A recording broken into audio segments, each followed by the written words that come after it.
Want my latest market insights? My latest report, Recession Risk Just Got Pulled Forward, is now available. Scan this QR code or click on the link in the description. I'm looking at that yield steepener that I've showed repeatedly as the risk off level that's coming, where we actually will get a bid in bonds, but we're like 30 basis points away on that steepener. So this is the 10 and 2-year yield curve, but you got a bunch of these curves that are steepening. So basically the longer end is staying bid while the short end is falling on rate cut expectations. Come hell or high water, Trump wants his rate cuts, and he's going to stack the FOMC bench with loyalists to make sure that we get this loose monetary policy on top of loose fiscal policy. All gas, no brakes for fiscal, all cuts, no inflation for monetary. That's a monetary illusion, by the way, especially as the dollar keeps falling. But what will interrupt or upset the apple cart is if this picks up speed to the upside. So this is a positive,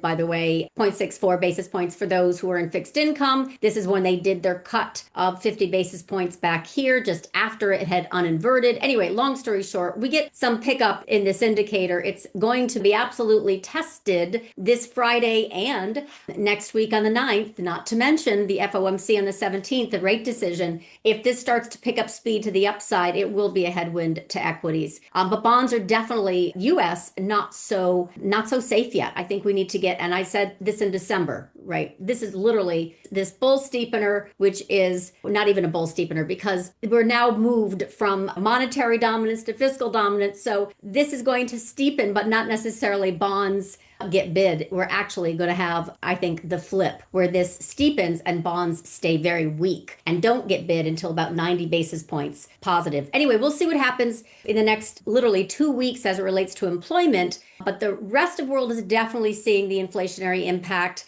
push yields higher. Dollar yen has been really kind of stoic as well, gyrating in a tight range for the past few months while inflation increases, while the threat of a rate hike in 2026 increases. But we have also seen the Bank of Japan do this little interventions of debt, little funding to make sure that there's plenty of yen to short. So I have not seen, even though I have seen dozens and dozens of these small interventions, 20 billion yen here, 20 billion, 80 billion there. The point is, it has been very fruitful while they do these interventions to have more yen to short, basically. So that's also helping the US equity market. I follow my rate differential stuff and it's still pretty bid, does not look right here, right now. And I've been saying this for the past few months, right? All summer long. I said, I still don't see a yen carry trade unwind part 2.